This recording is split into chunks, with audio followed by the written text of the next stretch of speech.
su intervención y ahora escucharemos a Hamer Villena, licenciado en Educación con una maestría en Docencia y Educación Superior, especialista en Gestión y Medio Ambiente, participó en la elaboración del Proyecto Nacional de Educación, ha sido secretario general nacional del SUTEP, presidente del Colegiado de Confederación Intersectorial de Trabajadores Estatales del Perú y dirigente de la Federación Sindical de la Internacional para América Latina. Y es arequipeño, además, ¿no? Que es un rasgo que no debemos olvidar. Bueno, muy buenas tardes. Agradecer a los organizadores de este importante evento y que demuestra que el magisterio puede participar de dichos eventos, valga la redundancia, para empezar a dar aportes y a concretizarlos indudablemente, y no se nos vea, como lamentablemente algunos medios de comunicación nos han posicionado, que por el hecho de pertenecer a un sindicato es algo negativo. Y bueno, vamos a tocar un tema de acuerdo a las limitaciones de tiempo, porque tendríamos mucho que hablar sobre el primer tema inclusive, sobre políticas curriculares, tendríamos también que opinar, pero lamentablemente no lo vamos a poder hacer ahora. Decimos en el título que es un largo camino por recorrer y realizar. Y decimos esto porque creemos necesario que las autoridades presentes el día de hoy, todo el público, la sociedad en su conjunto, analicemos si verdaderamente esta ley de reforma ha cumplido realmente con el tema de la revalorización de la carrera docente.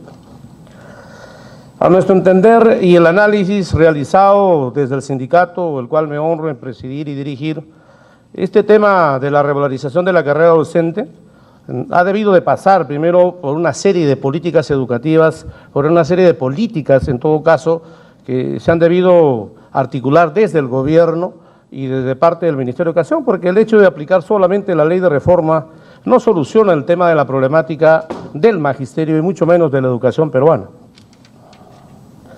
Y decimos esto porque a nuestro punto de vista hablar de revalorización de la carrera docente significaría haber empezado a implementar las siguientes políticas públicas como contraparte también de la ley de reforma magisterial.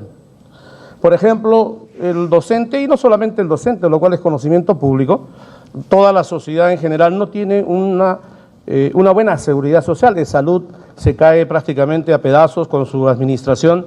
El docente tiene asegurados, por ejemplo, a sus hijos hasta los 17, 18 años y después de eso no hay donde se atiendan los hijos del docente.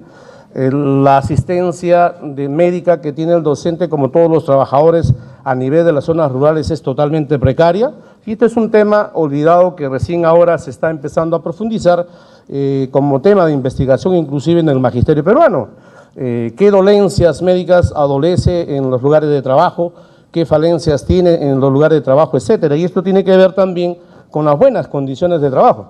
El docente no tiene unas buenas condiciones de trabajo, como que tampoco lo tienen dentro de la infraestructura adecuada a los alumnos para desempeñar o desarrollar la educación-aprendizaje que realiza el docente.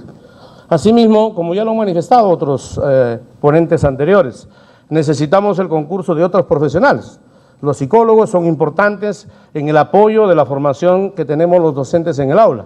Necesitamos los nutricionistas, necesitamos también las asistentes sociales que con la mano de la tutoría que pueda hacer el docente podamos suplir la violencia que sufre el país, el feminicidio que sufre el país, y que esto tiene que ver con el tema anterior. No existe políticas curriculares para erradicar, por ejemplo, la violencia contra la mujer.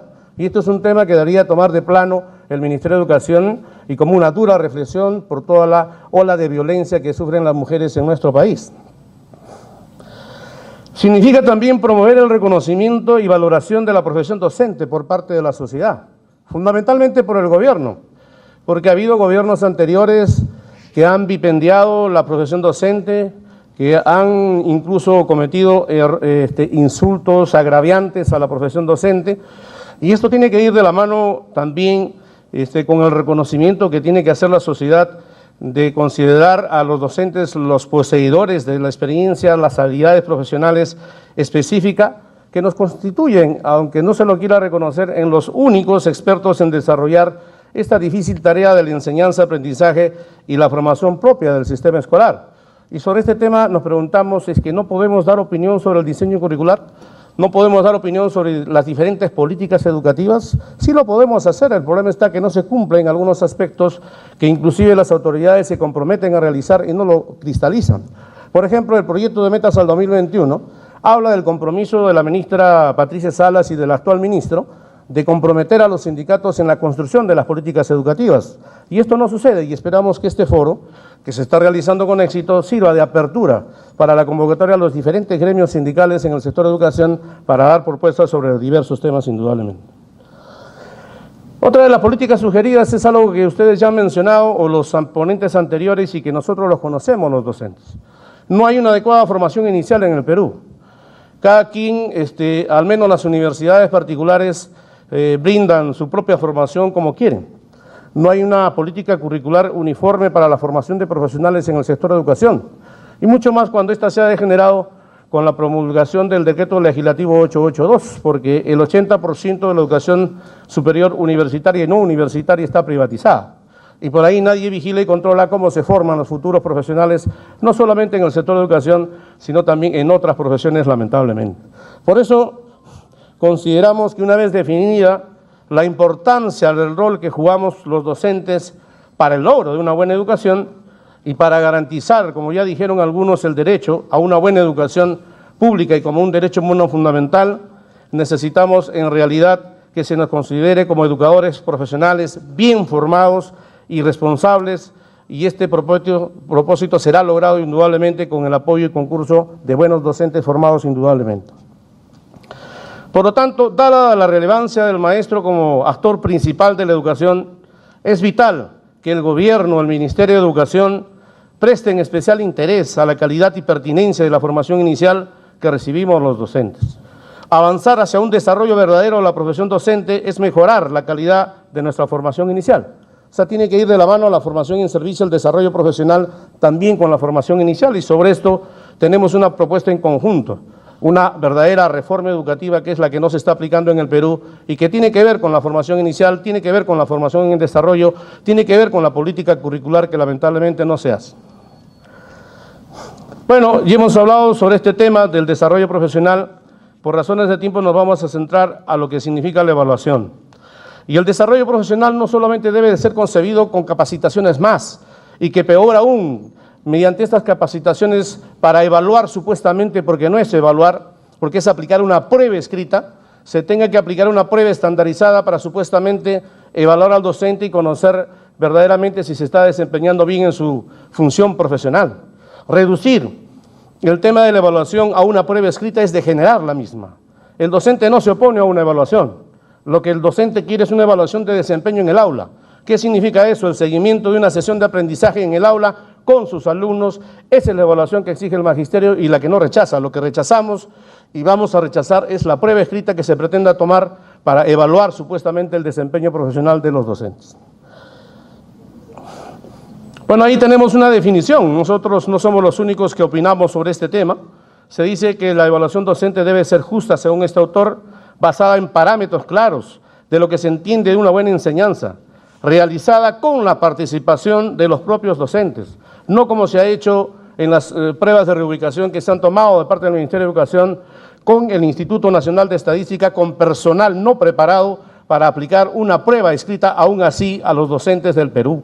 Creemos necesario una descentralización para que sean los gobiernos regionales con las universidades que entiendan el tema evaluativo, que puedan evaluar a los docentes y no estas instituciones que han quedado totalmente desacreditadas. En general, creemos que hablar de carrera docente y salario docente es importantísimo. Por eso, en general, entendemos como carrera docente el conjunto de disposiciones que regulen el ejercicio, trayectoria del trabajo docente, incluyendo, como ya también se ha mencionado, el ingreso, la promoción, la movilidad, el ascenso y el retiro. Esto lo menciona la UNESCO. Pero también coincidimos, indudablemente, que una carrera debe tener en su centro el desarrollo profesional del docente. Es decir, determinar los criterios para el ingreso a la docencia, para el ascenso y estímulos de la carrera. Una ley de carrera docente, a nuestro juicio y juicio de expertos, debería abrir la posibilidad de un horizonte de posibilidades de desarrollo y progreso, que permita que los profesores en servicio visualicen que por sus esfuerzos de realizar bien el ejercicio de su profesión y superarse profesionalmente, serán reconocidos por la ley de carrera magisterial.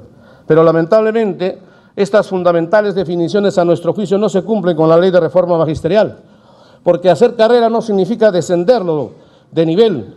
195.000 docentes hemos sido descendidos de escala, que contábamos con otras escalas en la anterior ley, pertenecíamos a la quinta, a la cuarta, a la tercera, a la segunda, y hemos sido descendidos para pasar a esta nueva ley de carrera magisterial. Eso no es, indudablemente, cumplir con las definiciones de hacer carrera, de tener progreso, mediante el sacrificio que se toma, indudablemente, en el desarrollo de nuestra profesión.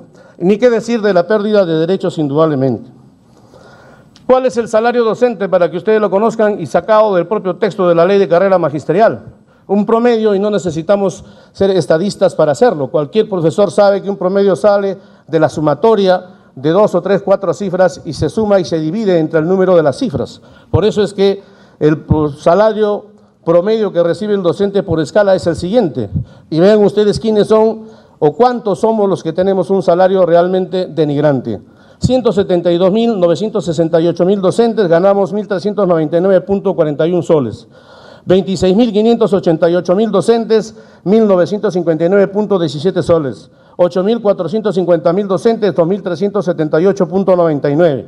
Y solo 2.092 ganamos o ganan 2.798.82. Los contratados promedio, porque hay docentes contratados en la ciudad que no reciben por trabajar en zona de desarrollo o zona rural, perciben 1.109 soles promedio. ¿Cuáles son las pensiones que recibimos? El actual régimen de la 19.990 fija como máximo una pensión remunerativa cuando cesa el profesor de 815 nuevos soles y como mínimo 450 nuevos soles. Actualmente, con la jubilación anticipada a los 65 años, nuestros cesantes y jubilados están recibiendo 680 nuevos soles. Pregunta, ¿quién podrá vivir con ese monto? Salarios de otros ciudadanos: empleada del hogar, 1.200, policía, 2.600, según hoy, propia versión del ministro del Interior, este es el sueldo de los policías. Asesores de los viceministros de Educación, es decir, los de prensa, que no tenemos nada en contra de ellos, ganan 15.000 nuevos soles. Los docentes retirados por diversos motivos, en promedio estamos ganando, los docentes, en la mayoría de los casos estamos ganando este promedio de 1.443 soles.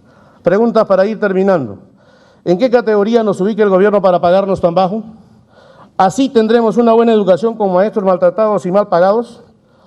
Por lo tanto, terminando ya también con un cuadro comparativo de la CTS. Los policías, según el ministro del Interior, hoy en Panamericana, sacarán 61.000 soles de CTS.